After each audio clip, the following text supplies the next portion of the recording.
यो भूतं च भव्यं च सर्वं यश्चाधितिष्ठति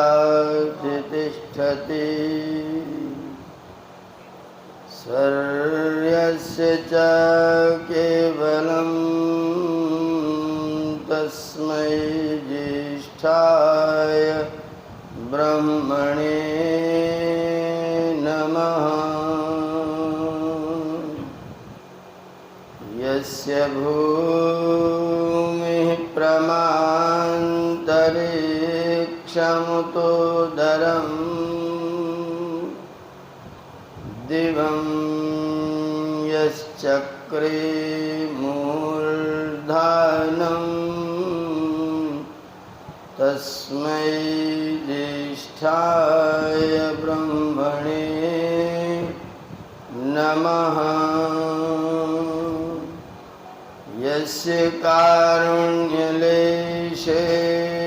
सर्वं सर्वत्र सिद्ध्यति संकल्पितं हृदाभीष्टं तं वन्दे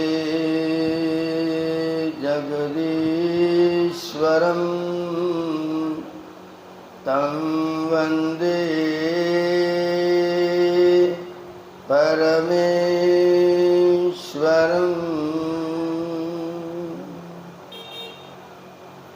माननीय सभाध्यक्ष महोदय,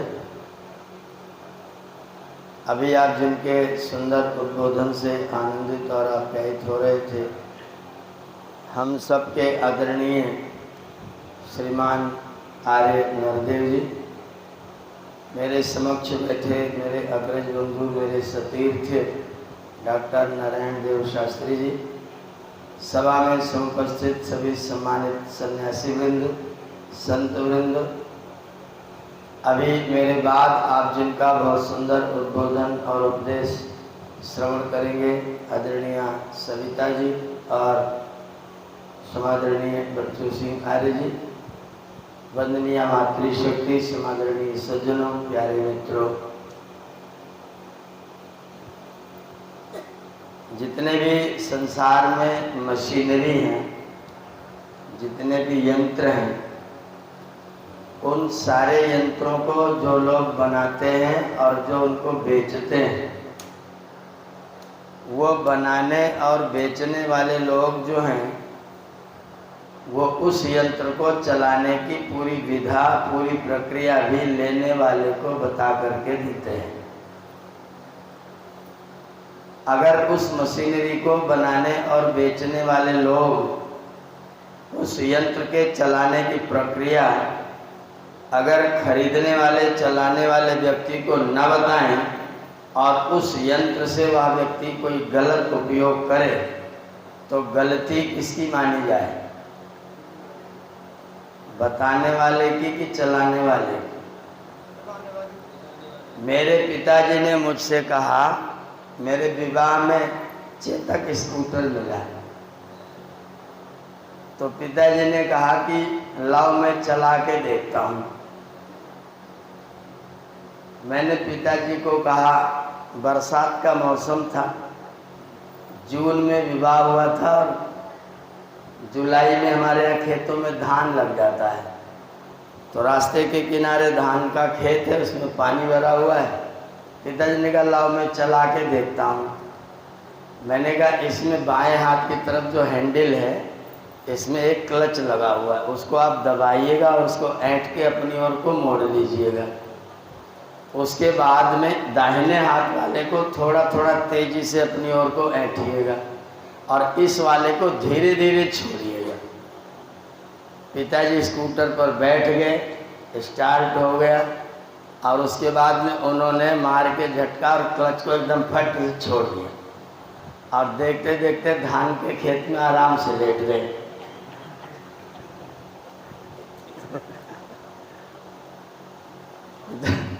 जब मैंने पिताजी को उठा के सड़क पर रखा, बोले आज के बाद इस नालायक को कभी हाथ नहीं लगा।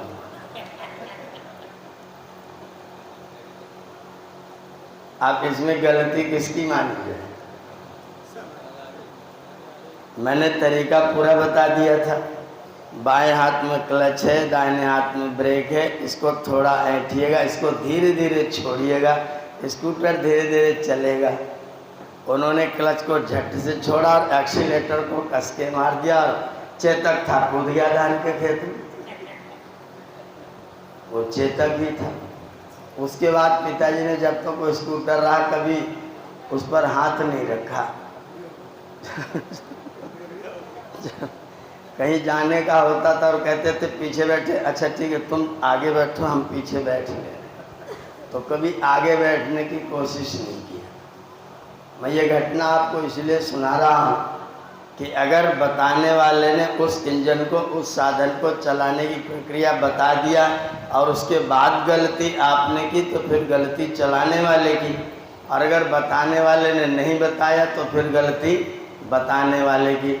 ये विशाल काय ब्रह्मांड जो परमात्मा ने बना करके आज से 1 अरब 97 करोड़ साल पहले हमको आपको सौंपा, क्या परमात्मा ने आपको इस दुनिया में रहने की प्रक्रिया बताई? जो जानकार लोग हैं उनका उत्तर होगा बताई, क्योंकि परमात्मा ऐसा कार्य नहीं कर सकता कि आपको ज़बरदस्ती भेज दे और बताए कुछ, क्योंकि परमात्मा के सारे कार्य बुद्धिमत्ता बुद्धिपूर्वा वाक् कृतिर्वेदे, वेद में परमात्मा ने सारे काम बुद्धिपूर्वक करने के बता रखे। तो परमात्मा ने आपको इस संसार में रहने की पूरी प्रक्रिया वेद के माध्यम से प्रदान कर दी है। अब आप आराम से मुझसे तर्क करिए कि ठीक है परमात्मा ने तो संस्कृत में बता दी, हमें तो संस्कृत आवत ना, हम कैसे जानेंगे? लोग क्या प्रार्थना करते हैं? विश्वान देव सरितर दुरितानि, मेरे जितने दुरित दुर्गुण दुर्व्यसन दुख हैं उन पर आप झाड़ू फेंक दीजिए, और जो सुंदर शुभ गुण कर्म स्वभाव और पदार्थ हैं वह सब हमको प्राप्त करा दीजिए। और वहाँ क्या प्रार्थना कर रहे हैं? O God we are sinners forgive us, हम अपराध करना बिल्कुल बंद नहीं करेंगे, आप हमें माफ करते रहें। ये प्रार्थना उनको बेवकूफ़ी की प्रार्थना कंठस्थ है, और हमें हमारी वेद की प्रार्थनाएं कंठस्थ। और तर्क क्या दे रहे हैं? हमको तो संस्कृत समझ में नहीं आती, परमात्मा ने हमको वेद का ज्ञान संस्कृत में क्यों दिया? ये बताओ दुनिया की पहली भाषा कौन सी हुई? संस्कृत से पहले भी कोई भाषा दुनिया में थी क्या? परमात्मा ने उस भाषा में आपको ज्ञान प्रदान किया जिससे पहले कोई भाषा नहीं थी। उस भाषा में परमात्मा ने आपको ज्ञान प्रदान किया, और आपने परमात्मा की उस भाषा को एकदम से छोड़ करके अपनी अपनी भाषा बना ली, और अपनी अपनी भाषा में अपना अपना काम करना प्रारंभ कर दिया, और परमात्मा की भाषा को भी भूल गए और परमात्मा को भी भूल गए। उसने जो शिक्षा दिया था वो भी छोड़ दिया, और जिसने शिक्षा दिया था उसको भी छोड़ दिया, और सबको छोड़ करके अब बैठे हुए हैं और कहते हैं कि हम तो घटते जा रहे हैं। हमसे लोग प्रश्न करते हैं मुसलमान क्यों बढ़ रहा है, आप लोग तो बहुत दुष्ट है, वो क्यों बढ़ रहा है, हम तो घट रहे हैं। मैंने कहा उसको जितना कंठस्थ याद है तुमको याद है? मुसलमान अपनी मस्जिद में जाएगा तो बिना टोपी लगाए बिना पजामा पहने जाएगा, भले उसका पजामा बड़े भाई का है, कुर्ता छोटे भाई का है। कुर्ता बड़े भाई का पहनेगा, पजामा छोटे भाई का पहनेगा, टोपी बेवकूफ़ी की लगाएगा। बेवकूफ़ी इसलिए कह रहा हूँ क्योंकि उसमें छेद है, धूप लगेगा तो छेद होकर के तो धूप लगेगी उसको, लेकिन उस बेवकूफ़ी की टोपी को लगा के तो वो रखेगा ना। और अपने समय पर 5 बार दुकान बंद करता, शटर नीचे गिराता, 5 बार जाता है पढ़ने के लिए। हम आप कितने बार जाते हैं? 2 बार जाते हैं। सही से बताओ। सत्संग का पर्चा देने के लिए हम जाते हैं तो हमारे पास लोग क्या बोलते हैं, मैं साल में गुरुकुल में कम से कम 5 कार्यक्रम करता हूँ, कम से कम 5 कार्यक्रम, और 5 बार निमंत्रण देने जाता हूँ लोगों से मिलके। आचार्य जी आप ऐसे टाइम पर कार्यक्रम रखते हैं, हमको तो मरने की भी फुर्सत नहीं। कैसे टाइम पर 5 बार रखते हैं? 5 सितंबर को गुरुकुल का स्थापना दिवस मनाते हैं। 2 से 5 नवंबर हमेशा गुरुकुल का वार्षिक उत्सव करते हैं। उसके बाद में फिर एक संस्कृत संभाषण शिविर लगाते हैं, फिर एक आर्यवीर दल का शिविर लगाते हैं, और फिर एक बार लोगों को संस्कार इत्यादि प्रशिक्षण का बाहर के लोगों का शिविर लगाते हैं।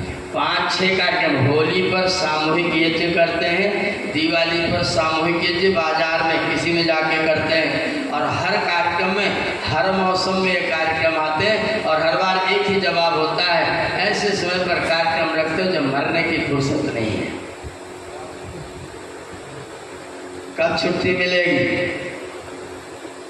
इनको छुट्टी नहीं मिलती है, इनकी दुकान खराब हो जाती है और उनकी 5 बार छुट्टी रहती है। कौन बढ़ेगा? जो अपना कार्य करने उनका 2% ज़कात देना फिक्स है, वो अपना 2% का दान अपने मजहब की वृद्धि के लिए, अपने दीन की वृद्धि के लिए अवश्य देंगे। और हम क्या % देंगे? हमारा क्या % निश्चित है? छठे छमा से 1500 दिया तो भी हिसाब किताब मांगे, तुमने खर्च कहाँ करोगे बताओ। हमसे पूछते रहते खर्च कहाँ करोगे ये बताओ। वो 2% हमेशा देता है। हम दान करते नहीं, अपने मजहब के प्रति, अपने धर्म के प्रति डेडिकेटेड हम नहीं हैं, अपने कर्मकांड के प्रति निश्चित हम नहीं हैं। उसको अपना 5 टाइम का कलमा याद है, हमको 2 टाइम की संध्या याद नहीं है। बढ़ेगा कौन?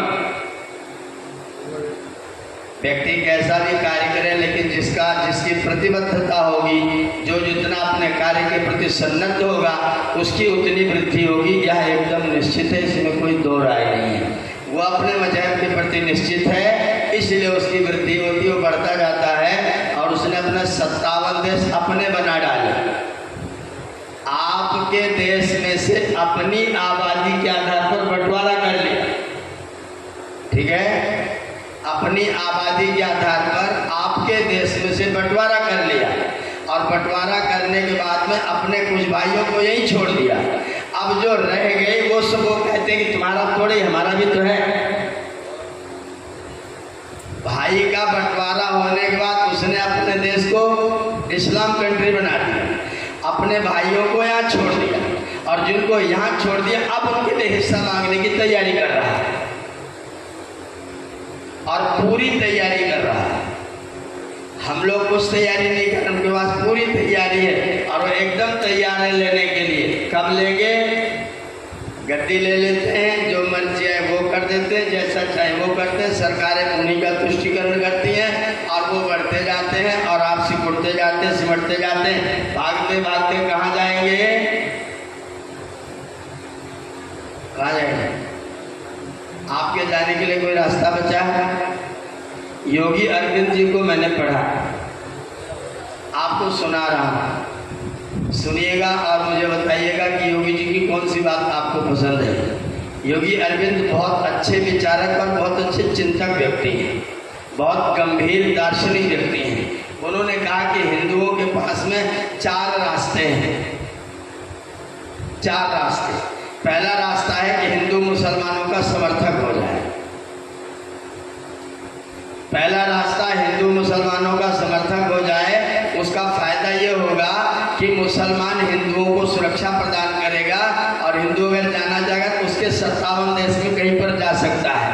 कितने लोगों को ये वाला पसंद है मामला? हाथ उठाइएगा। नहीं, पहला रास्ता फ्लॉप। योगी अरविंद ने आगे बढ़ करके कहा दूसरा रास्ता ये है कि हिंदू ईसाइयों के साथ चला जाए, तो ईसाई कंट्री हिंदुओं की रक्षा करें। उनके पास भी 55-57 देश हैं, उधर चलेंगे। वो रास्ता पसंद नहीं है। तीसरा रास्ता बताया योगी अरविंद ने कि हिंदू कम्युनिस्टों के साथ हो जाए। कम्युनिस्टों के भी कुछ देश हैं, चाइना है, बर्मा है, थाईलैंड है, जापान है, साउथ कोरिया है, नॉर्थ कोरिया है। ये देश उनके पास में है, 14 देश लगभग उनके पास में हैं। अगर आप उनके समर्थन में आ जाएं तो वो 14 देश आपके समर्थन में आ जाएंगे। रास्ता पसंद है? नहीं पसंद है? चौथा रास्ता योगी आदित्यनाथ ने बताया कि सारे हिंदू इकट्ठे होकर के प्रशांत महासागर में जाके डुबकी लगा रहे हैं।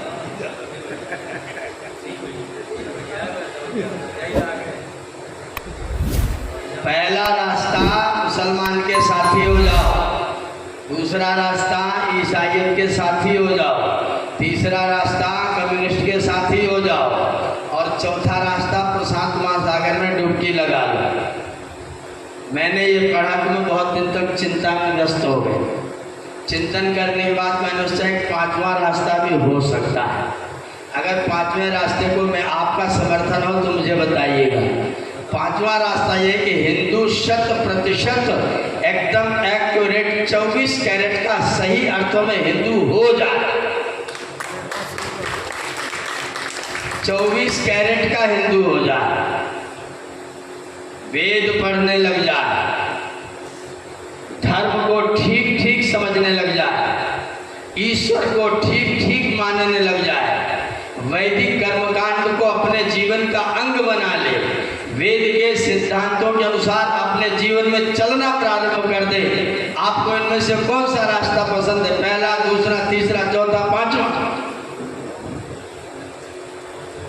पांचवें रास्ते पर अगर आपको चलना है तो आपने जो अपने जीवन में ढीला ढाला रवैया सोच रखा है कि हम तो सबको ठीक समझते हैं, इस बीमारी को हटा दीजिए।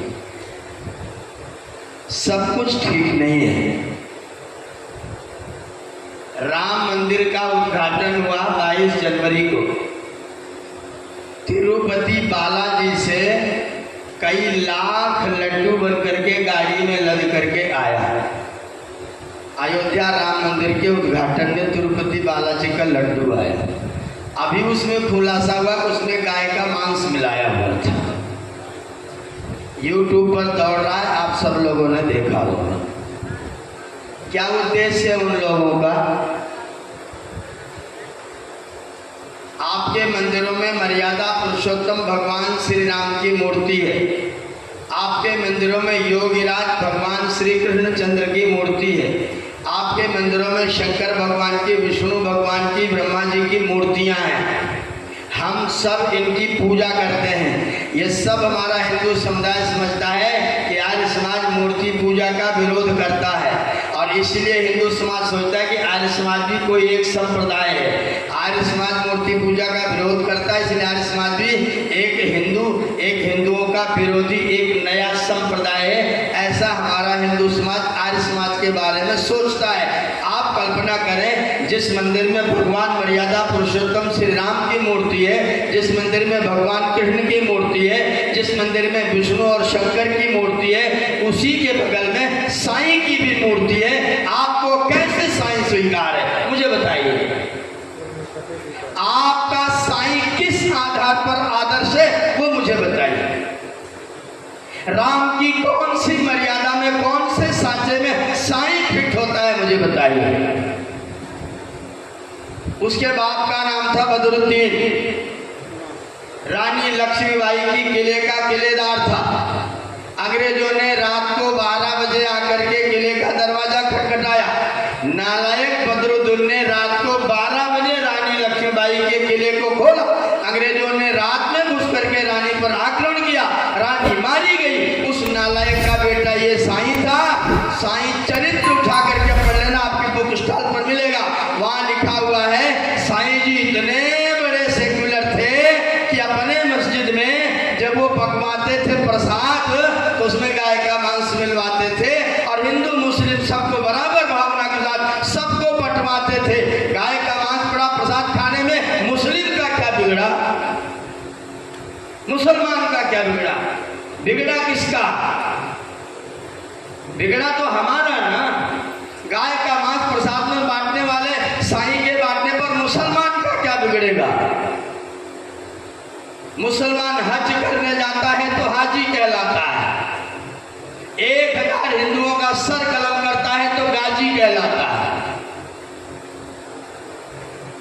गाजी बाजी है उनके पास। 1000 हिंदुओं का सर कलम करेगा तो गाजी कहलाएगा। वो बाजी गाजी सालार मियां शाहजहां का साला अपनी सेना लेकर के चला। पहुंचते पहुंचते उत्तर प्रदेश के बहराइच में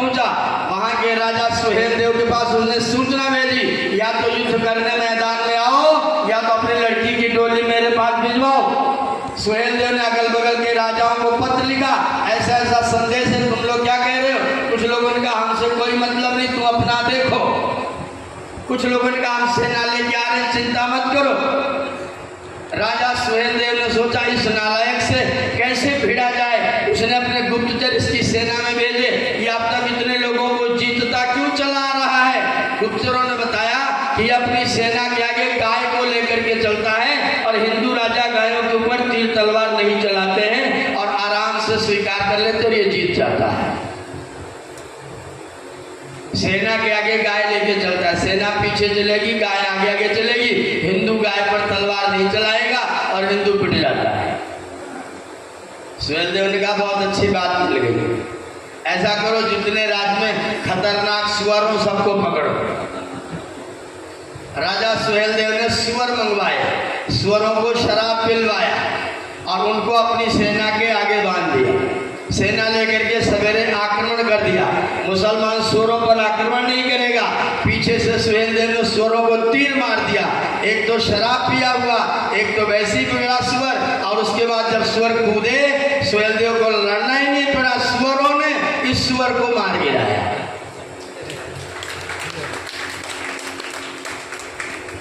उस गाजी की सैकड़ों सालों के बाद किसी नालायक ने वहां समाधि बना दी। आज उस गाजी की समाधि पर पूजा करने के लिए मुसलमान एक भी नहीं जाता, हिंदू हजारों की संख्या में जाता है और उसको धर्म मानता है, उसको धर्म मानता है। गाजी की पूजा करने जाने को धर्म मानता है।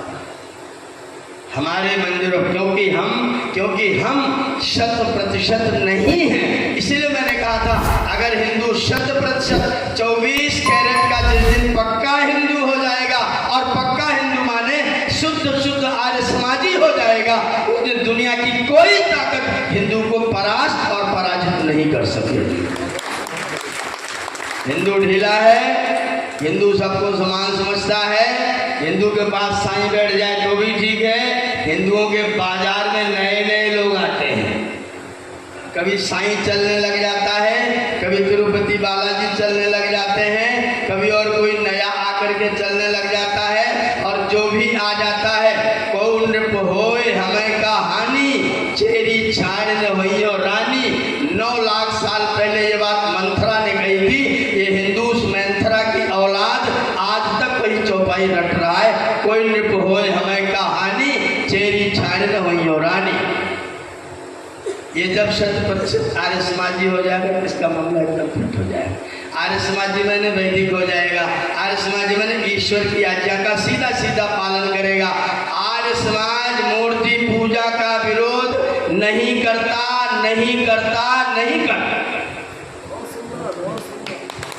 आर्य समाज मूर्ति पूजा का 100% समर्थक है।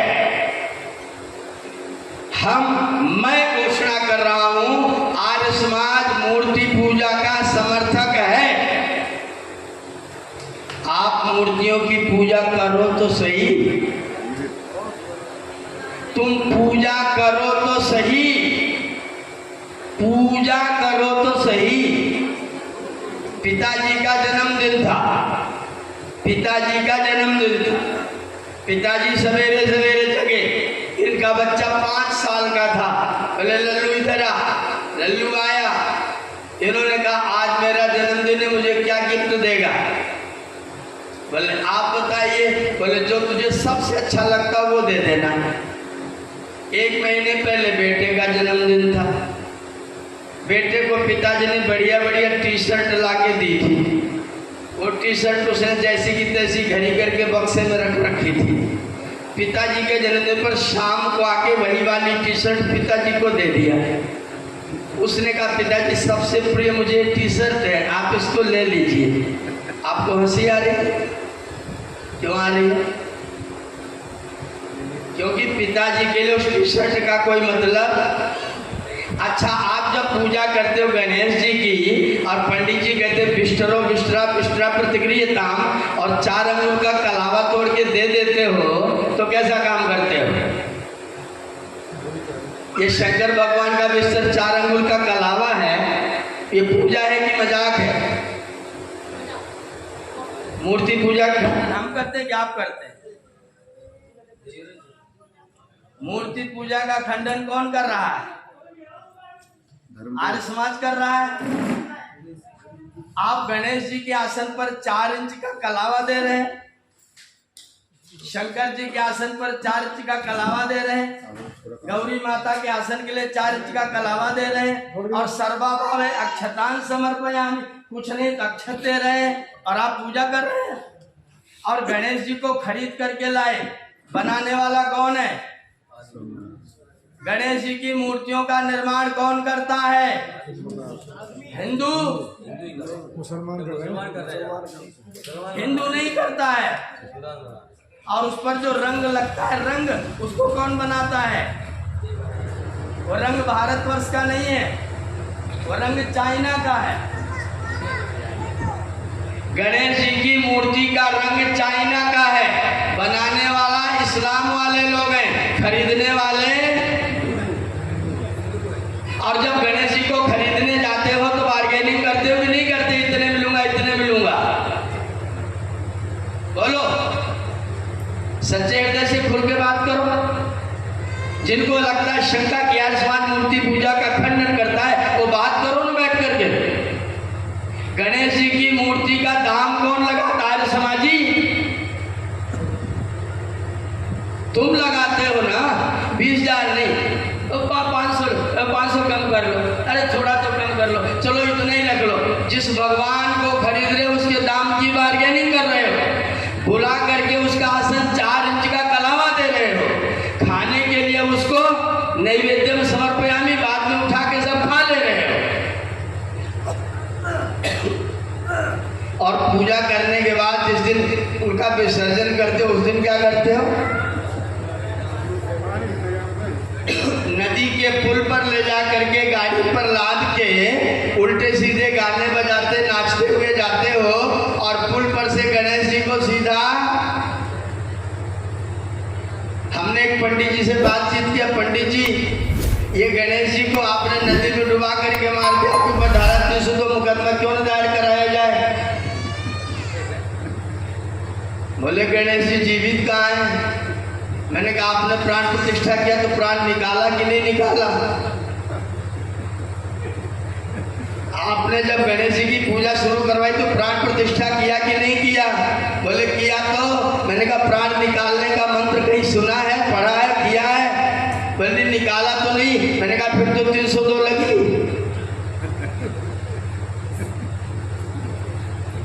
कोई उत्तर है? गणेश जी के टूटे हुए हाथ कूड़े में, टूटा हुआ सिर कूड़े में, टूटी टांगे कूड़े में। एक दिन जेसीबी आता है, घसीट करके उठा के सारे को उठा के पटक देता है। मूर्ति पूजा का खंडन किसने किया जी? मूर्ति का खंडन आर्य समाज ने किया। आर्य समाज ने बलिदान किया है मूर्तियों के ऊपर। आर्य समाज ने मूर्तियों के ऊपर बलिदान किया है। इतिहास उठा करके हैदराबाद सत्याग्रह का इतिहास पढ़ो। आंदोलन करने के लिए कोई अंकराचार्य शंकराचार्य वहां जाके नहीं मरा था। एक भी कोई शंकराचार्य करपात्री बाबा जी लोग वहां कोई नहीं गया था। वहां मूर्ति पूजा पर जब ताला लगाया था नवाब ने हैदराबाद ने, उस ताले को खुलवाने का आंदोलन करने वाले लोग कौन थे? वो जिन 64 लोगों ने वहां जाकर के बलिदान किया है, निजाम के खा करके राख की रोटियों को अपना प्राण दान किया है, वो मूर्तियों पर ताला खुलवाने का काम आर्य समाज ने किया है, किसी पौराणिक संप्रदाय ने नहीं किया है। सरदार वल्लभ भाई पटेल को तो जानते हैं ना, आपके देश के गृह मंत्री थे। उनका लेख कभी पढ़ना। सरदार वल्लभ भाई पटेल ने लिखा है, अगर आर्य समाज ने हैदराबाद में जमीन तैयार ना करती होती तो हैदराबाद पाकिस्तान का हिस्सा होता, भारत का हिस्सा नहीं होता। ये भारत के गृह मंत्री ने स्वीकार किया है, बाकायदा लिखित दस्तावेज है। मूर्तियों की रक्षा करने के लिए बलिदान करने का नंबर आता है तो आर्य समाज सबसे आगे खड़ा हुआ होता है। आप तो मूर्ति पूजा खंडन करते हैं, हम तुम्हारी पूजा की मक्कारी का खंडन करते हैं। जो तुम पूजा के नाम पर मक्कारी करते हो, उस मक्कारी का खंडन करते हैं। दुकान पर मैं बैठा हूँ, हमारे बाजार में लाला जी की दुकान है, मैं वहाँ कभी कभी जाके बैठ जाता हूँ। मैं बैठा हूँ, एक महात्मा जी आए, बोले कुछ धोतियाँ दे दो। लाला जी ने कहा कि पहनने वाली की देने वाली। अब आप जान लो क्या उत्तर है इसका। पहनने वाली की देने वाली, बोले दोनों दिखा दो, दोनों दिखा दो। ये वाली तो दादाजी पहनेंगे, थोड़ी ठीक वाली दे दें। ये वाली पंडित जी को देनी, वो थोड़ी वो वाली दे दें। और गणेश जी को जो चढ़ानी, दुर्गा मैया को जो दुपट्टा कितना तगड़ा होता है, कौन से कपड़े का? जो दुर्गा माता को कपड़ा तुम चढ़ाते हो पूजाओं में, कैसे कपड़े का होता है वो? नायलॉन है कि सूती है, टेरिकॉट है, खादी है, क्या है वो? सड़ा कपड़ा नाक पहुंच दो तो जुकाम जिंदगी में कभी ना नाक ही कट जाए। वो कपड़ा चढ़ा करके पूजा करके तुम कहते हो हम पूजा करते हैं। आर्य समाजी मूर्ति पूजा का खंडन करता है। आर्य समाजी मूर्ति पूजा का 100% समर्थन करता है। अरे तुमको मूर्तियों की पूजा करनी है, ये जो परम तुम्हारे पूजनीय माता पिता की मूर्तियां परमात्मा ने तुमको प्रदान कर रखी है, इनको सवेरे सवेरे दूध पिला करके इनकी खूब पूजा करो।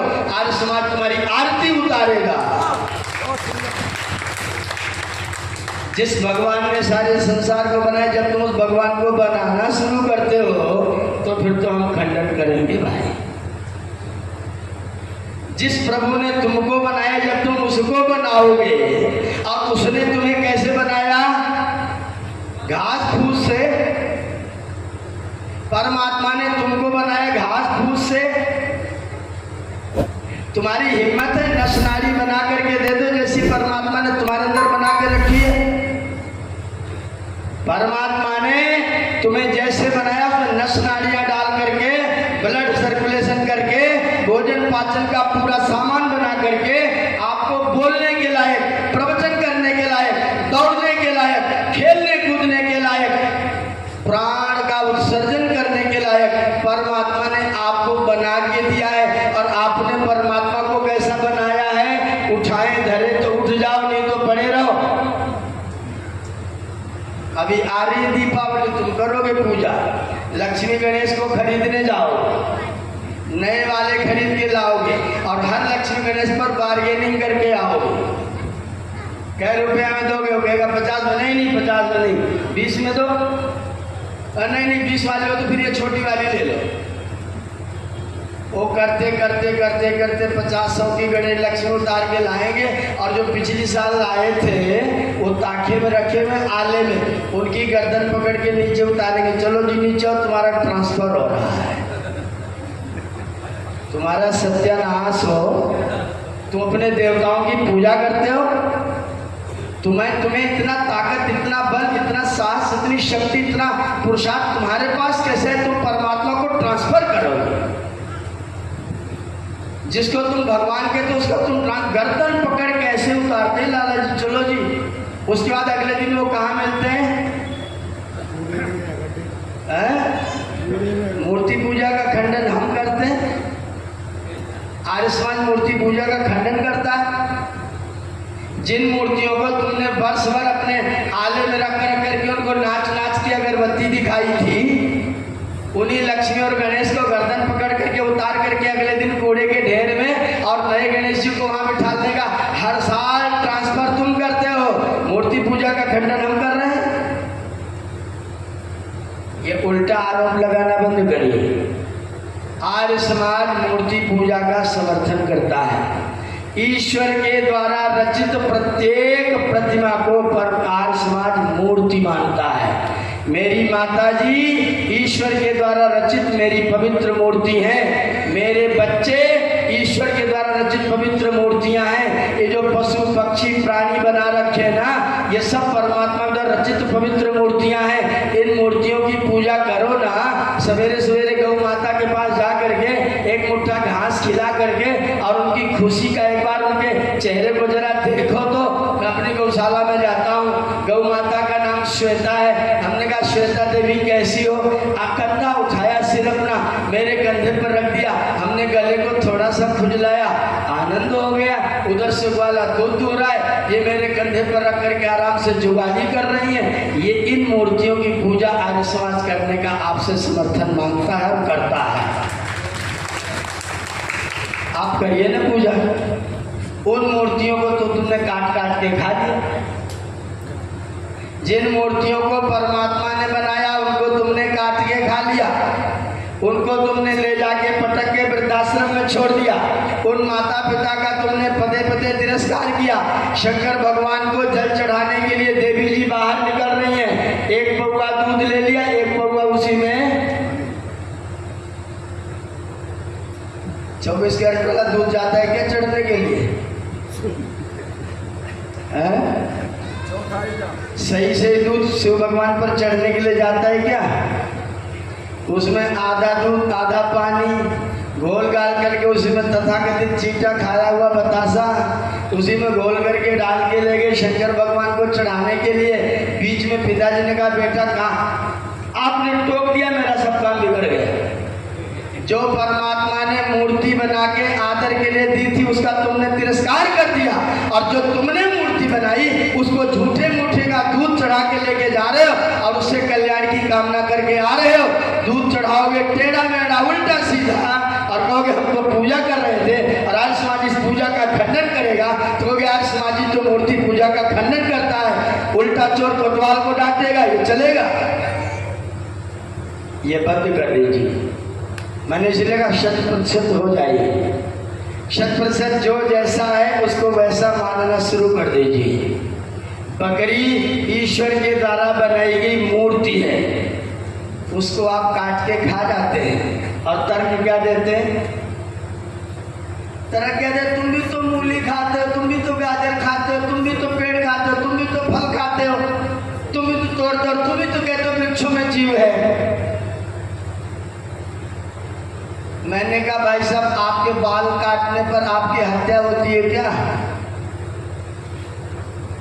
बाल काटने पर हत्या होती है, नाखून काटने पर हत्या होती है, दाढ़ी बनाने पर हिंसा होती है, मूंछ काटने पर हिंसा होती है, लौकी में से लौकी तोड़ने में वैसे ही काम होता है जैसे बकरी की टांग खाने में होता है।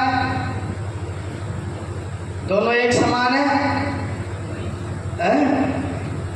बकरी की टांग तुम काट लो और 5-15 साल तक उसे खूब दूध पिलाओ, बादाम खिलाओ, अगर वो टांग 6 इंच बढ़ जाए तो मैं कहना बंद कर दूंगा तुम हिंसा कर रहे हो।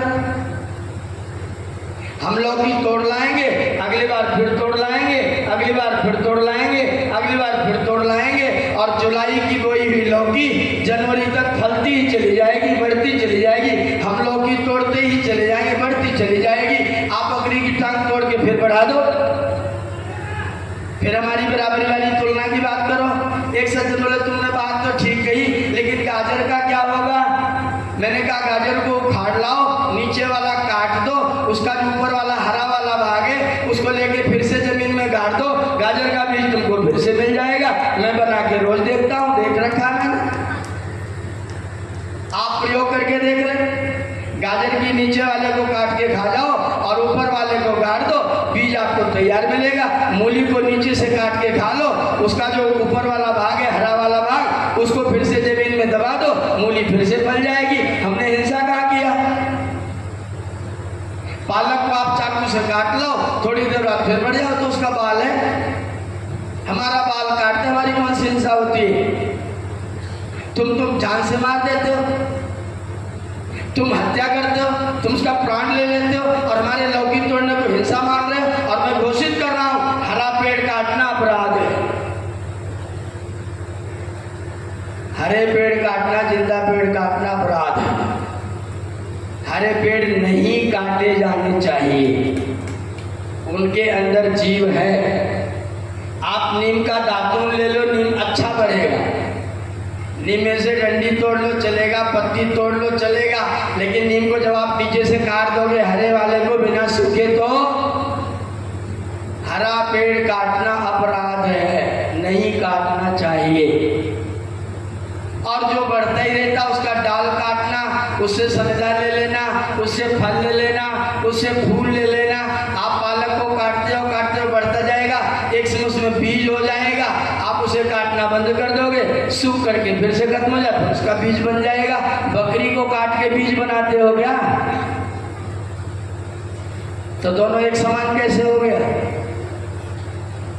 जिसके काटने में आप उसके प्राण से वियोग कर देते हैं वो पाप है, हिंसा है।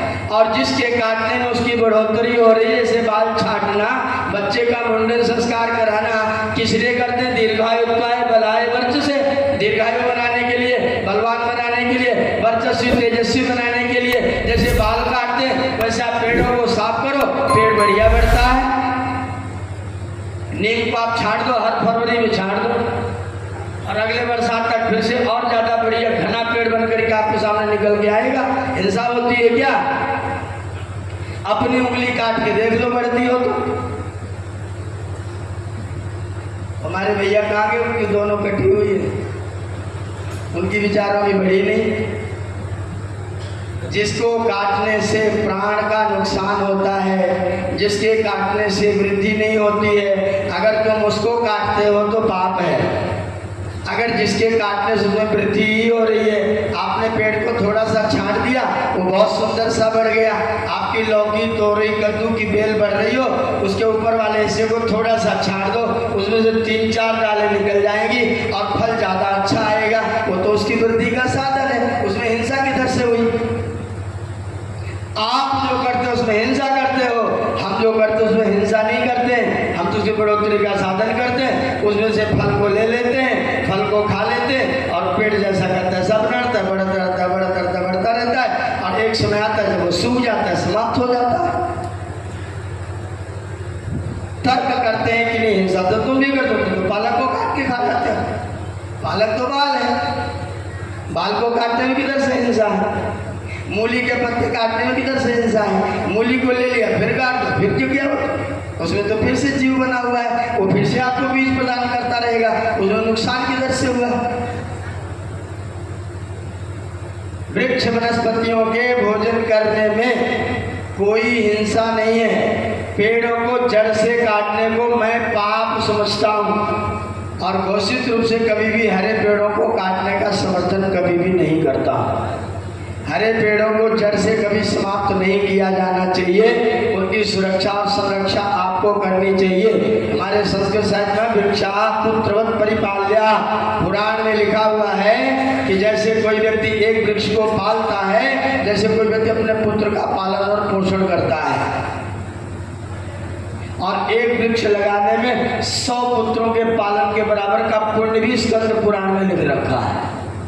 एक वृक्ष का पालन पोषण करने में तुमने 100 पुत्रों को पाल पोस के बड़ा कर दिया, इतने बराबर पुण्य स्कंद पुराण में लिखा हुआ है, और उसको काटने में अपराध है। आर्य समाज जिस सिद्धांत को, जिस तथ्य को, जिसको बताता है, जो वैदिक तथ्य है, वो वेद के सिद्धांत हैं, वो वेद का आदेश है, ये वेद ही वास्तविक धर्म है। वेद ने जो शिक्षा आपको प्रदान कर रखी है वो आपके लिए धर्म है। और वेद के पहले मंत्र में, यजुर्वेद का पहला मंत्र, यजमानस्य पशून् पाय, क्या कहा? यजमानस्य पशून् पाय, यजमान के पशुओं की रक्षा करो। माँ गाम अनागाम अतिथिम वधिष्ठ, अनागाम गाम माँ वधिष्ठ, निष्पाप गाय को मत मारो। अथर्वे यदि नो गामंसि यद्यश्वम यदि पुरुषम तन्त्वा शीशेन विद्यामो यथा नोशो अबीरहा। अगर तू मेरी गायों को मारेगा, तू मेरे घोड़ों को मारेगा, तू मेरे मनुष्यों को मारेगा, तो हम तुझे शीशे की गोली से मार के खत्म कर देंगे। वेद ने हिंसा का विरोध किया हुआ है, वेद ने हिंसा का विरोध किया हुआ है। लेकिन दुष्ट को, अच्छा दुष्ट को मारना हत्या है कि वध है? और वध और हत्या में अंतर है कि दोनों एक ही है? अगर कोई दुष्ट व्यक्ति दुष्टता करे और उसे प्राण से वियुक्त कर दिया जाए तो उसका हित है कि अहित है? जी, हित है कि अहित है? अगर कोई व्यक्ति गलती करेगा, उसे छोड़ दो, फिर गलती करेगा, फिर छोड़ दो, फिर गलती करेगा, फिर छोड़ दो, फिर गलती करेगा, और मार दो, समाप्त कर दो, तो गलती करने से बच जाएगा, जितनी करी उतनी ही रह जाएगी, उसके आगे नहीं कर पाएगा। तो आपने हित किया कि अहित किया? चोर को चोरी करने से रोक देना अहित है कि हित है? गलत व्यक्ति को गलती करने से रोक देना हित है कि अहित है? इसलिए चोर को दंड देने में हिंसा नहीं, अहिंसा है।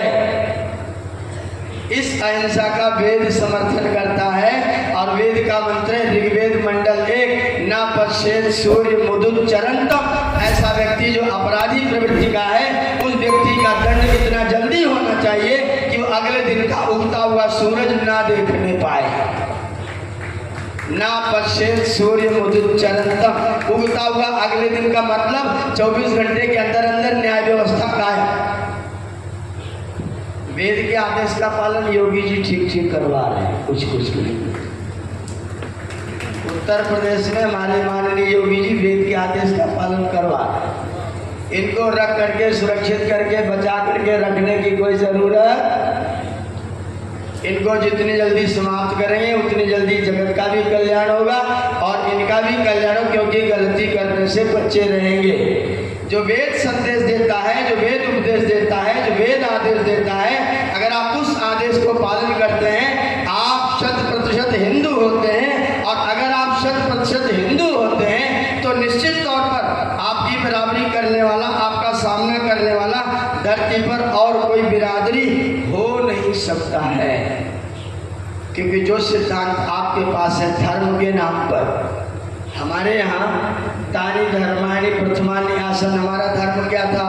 वे धर्म थे जो हमने परमात्मा की उपासना जिनके द्वारा किया था, वो धर्म था जिसके द्वारा हमने दूसरों का कल्याण किया था। सा प्रथमा संस्कृति विश्ववारा, वह विश्ववर्णीय संस्कृति थी जिसके द्वारा हमने सारे संसार को सुख पहुंचाया था। वो तो हमारा धर्म था। लोगों ने धर्म के नाम पर जितने जितने विशेषण जोड़े, ये सब के सब अधर्म के विशेषण हैं। इस्लाम कोई धर्म नहीं है। इस्लाम एक जीवन जीने की पद्धति है। हिंदुत्व एक जीवन जीने की पद्धति है। ईसाईयत एक जीवन जीने की पद्धति है। पारसीत्व एक जीवन जीने की पद्धति है। इस्लाम धर्म तो हो ही नहीं सकता, ईसाईयत धर्म तो हो ही नहीं सकता। अरब में इसका जन्म हुआ, अरब में जन्म हुआ, वहाँ लकड़ी नहीं होती, पेड़ नहीं होते हैं, तो व्यक्तियों को कैसे जलाएंगे? तो लोगों ने गाड़ने की व्यवस्था कर दी। ये धर्म कैसे हो गया? ये तो जुगाड़ थी। पानी नहीं होता है अरब में। हाथ धोने के लिए अगर हम एक मग्गा पानी लेंगे और हाथ को ऐसे करके धोएंगे तो एक ही बार में मग्गा फैल जाएगा, और हाथ को ऐसे धोएंगे तो हो सकता है यहाँ तक आ जाएगा। तो कैसे धोया जाए? ये पानी बचाने की जुगाड़ है कि धर्म है? अरब में बालू बहुत उड़ता है, पजामा नीचे तक रखोगे तो गंदा हो जाएगा, पजामा ऊपर कर लिया गया, कुर्ता लंबा रखा गया। जुगाड़ है कि धर्म है? टोपी में अगर पूरा ढक लोगे तो गर्मी बहुत लगेगी, खोल दोगे तो गर्मी बहुत लगेगी। तो टोपी लगा लिया, उसमें जाली लगा लिया जिससे कि हवा भी आती रहे और धूप भी थोड़ी थोड़ी बचती रहे। जुगाड़ है कि धर्म है? तवा को ऐसे रखोगे तो आग इधर से निकल जाएगी, औंधा करके रख दो तो आग पूरी की पूरी तवे पर आएगी। तवा को उल्टा करके बनाओ। जुगाड़ है कि धर्म है? जुगाड़ है कि धर्म है? अपनी बेटियों को दूसरे घर में ब्याह कर दोगे तुम्हारी संख्या कम हो जाएगी, तो अपने घर घर में ब्याह कर लो तो संख्या बची रह जाएगी। जुगाड़ है कि धर्म है? ये किधर से धर्म है? हमारी तो दुहिता थी, दुहिता दुरहिता दुरहिता भवति। उनकी घर के घर में एक पिता की दो पत्नी, एक पिता की दो पत्नियां, दोनों पत्नियों का एक बेटा एक बेटी, दोनों का विवाह कर लो। फायदा क्या होगा? अपनी बेटी दूसरों के यहाँ क्यों जाए? अपनी बेटी अपने यहाँ रख लो, अपना कबीला बढ़ता जाएगा। ये तो कबीला हुआ, फिर क्या हुआ? किधर से धर्म हुआ? गर्मी बहुत होती है, काले कपड़े में सूरज की किरणें अंदर जाकर के त्वचा को नुकसान नहीं पहुंचाती है। इन्होंने काले कपड़े को पूरे शरीर पर ढकना शुरू कर दिया। ये धर्म किधर से हुआ? सारी की सारी जीवन जीने की जुगाड़ है, जीवन को बचाने की जुगाड़ है। इसको धर्म कहना बहुत भयंकर षड्यंत्र है। इस्लाम कोई धर्म नहीं है। दूसरा एक ईसाइयत है, वो सर्दी में पैदा हुई, ठंड में पैदा हुई। अब उनका अगर गला नहीं बांधेंगे तो सर्दी गले में लग जाएगी, और नाक जुकाम होगा, ज़्यादा बहेगी तो कपड़ा चाहिए नाक पोंछने के लिए, तो नेक टाई लगा लिया। जुगाड़ है कि धर्म है? वो नाक पोंछने का कपड़ा लिया, उसको बांधना पड़ेगा। गले से सर्दी घुसे ना, जुकाम हो जाए तो नाक पोंछ ले। उसने अपना टाई बांध लिया, कोट पैंट बांध लिया, जूता पहन के मेज पर बैठ के खाना शुरू किया। नीचे बैठेगा, धरातल ठंडा हो जाएगा, इसलिए ऊपर बैठ के खाएगा। आपने उसको धर्म कह दिया। ये सारा का सारा जीवन जीने की पद्धति थी, जीवन जीने का तरीका था, जीवन को बचाने की जुगाड़ थी। उस जुगाड़ को धर्म कहने से अपराध की प्रवृत्ति फैलती है, गलतियां फैलती हैं। इसलिए इनके साथ में धर्म शब्द को बिल्कुल नहीं जोड़ा जाना चाहिए। ईसाइयत एक पद्धति है, इस्लाम एक पद्धति है। अगर धर्म कोई है तो वेद विहित धर्म है। आदरणीय पंडित जी व्याख्या कर रहे थे, जो दूसरों के अपने लिए करने पर प्रिय लगे वो धर्म, मेरे आपके साथ करने पर नहीं, ऐसा अर्थ मत लगा लेना। आप मेरे साथ करो तो मुझे प्रिय लगे तो धर्म है। मैं जा रहा था, बरसात का मौसम है, पैर फिसल गया, मैं गिर गया। गिरते सबसे पहले क्या सोचता हूँ? सबसे पहले क्या सोचते हैं? ये सोचते कोई देख तो नहीं रहा है। सबसे पहले सोचते कोई देख तो नहीं रहा है।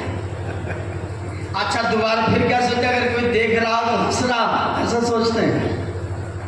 चाहते अगर देख रहा हो तो हंस रहा, दौड़ के मुझे उठा रहा हो, और ना देख पाए तो जल्दी से कपड़ा झाड़ दे जिससे लगे भी ना आदमी गिरा था। हमारे आचार्य जी ट्रेन के ऊपर वाली सीट पर सो रहे थे। आदरणीय शर्मा जी पाटिल में लखीमपुर गए थे, ट्रेन में बैठ के आ रहे थे। आचार्य जी ऊपर थे, हम लोग नीचे थे। आचार्य जी ऊपर से नीचे गिर गए, सिर फूट गया, खून निकलने लगा। ऐसे दबाए हैं, और कौन गिरा? नीचे बैठे थे, नीचे जमीन में, कह रहे और कौन गिरा? अब हम लोग सोच रहे कोई तो करें, सबने इसी पर आचार्य जी नीचे बैठे। आचार्य जी पूछ रहे कौन गिरा, तब तक ऐसे हाथ उठाया तो खून लाल लाल। हमने कहा गुरु जी लगता आप पे गिरे, और मैं ही गिरा, ये तो मैं ही गिर गया। गिरते हैं तो सोचते हैं कोई देखे ना, और देख ले तो हंसे ना। इसका मतलब कोई गिरे और देख रहे हो तो दौड़ के उठाने दौड़ पड़ना, हंसने मत लग जाना। ये धर्म है। जो दूसरों के अपने साथ करने में आपको प्रसन्नता प्रदान करे वो धर्म है। आत्मना प्रतिकूलानि परेशान ना समाचरे, लेकिन ये पूरी परिभाषा नहीं है, ये पूरी परिभाषा नहीं है। मैं एटा में पढ़ता था, एटा से कानपुर जा रहा था, कानपुर सुल्तानपुर की बस पकड़नी थी। एटा बस अड्डे पर पहुंचे तो कंडक्टर सवारी भर रहा था, और ड्राइवर पी करके एकदम बिल्कुल मस्त, आंखें लाल लाल किए। अभी इसको पता चलेगा कि मैं कितना बड़ा वो शब्द यहाँ ब्रज भाषा में बहुत प्रचलित है, वो शब्द को यहाँ नहीं बोल सकता। ड्राइवर कह रहा अभी इसको पता चलेगा, सवारी भर लेने दो, इसको पता चलेगा मैं कितना बड़ा वो। मतलब जो सबसे भक्ति गाली हो सकती है वो शब्द अपने लिए बोल रहा है, इसको पता चलेगा मैं कितना बड़ा वो हूँ। भर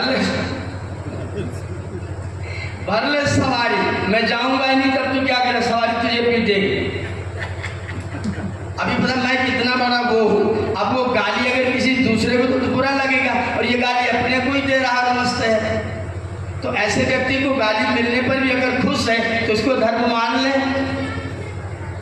अच्छा तो लग रहा है इसको, ये तो अपने लिए दे रहा है। इसलिए धर्म की पूरी परिभाषा नहीं है। दूसरी परिभाषा मनु जी आगे बढ़ के कहते हैं, अगर वैसा तुम्हारे किसी पूर्वज ने भी किया हो तो धर्म समझना। तुमको वैसा करने पर अच्छा लगता हो और वैसा तुम्हारे किसी पूर्वज ने भी किया हो। क्या हमारे रामकृष्ण दयानंद अपने लिए कोई गाली देते थे? ऐसा शब्द प्रयोग करते थे? इसका मतलब उसको अच्छा लग रहा है फिर भी धर्म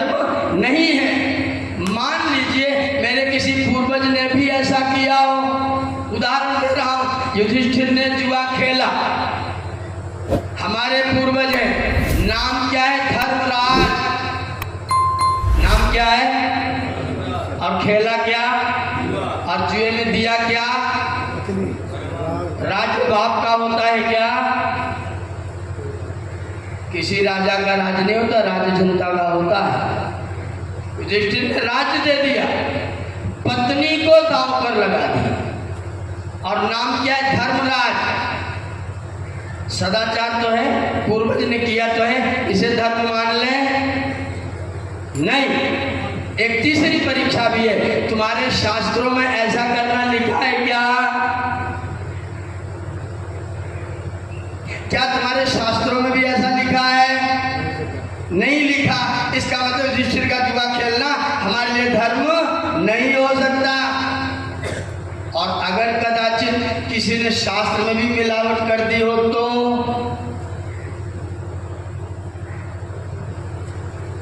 पहला परिभाषा क्या है? अपने को अच्छा लगे। दूसरी परिभाषा क्या है? मेरे किसी पूर्वज आदर्श ने ऐसा किया हो। तीसरी परिभाषा क्या है? मेरे किसी शास्त्र में भी लिखा हो। अगर शास्त्र में भी किसी ने मिलावट कर दिया हो तो देवराला कांड हुआ। देवराला कांड हुआ।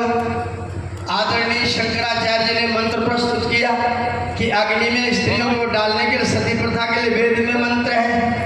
मंत्र क्या बताए? जनयो योनिम अग्ने, जनयो योनिम अग्ने। वहां मंत्र है अग्रे। शंकराचार्य ने क्या कर दिया? अग्ने।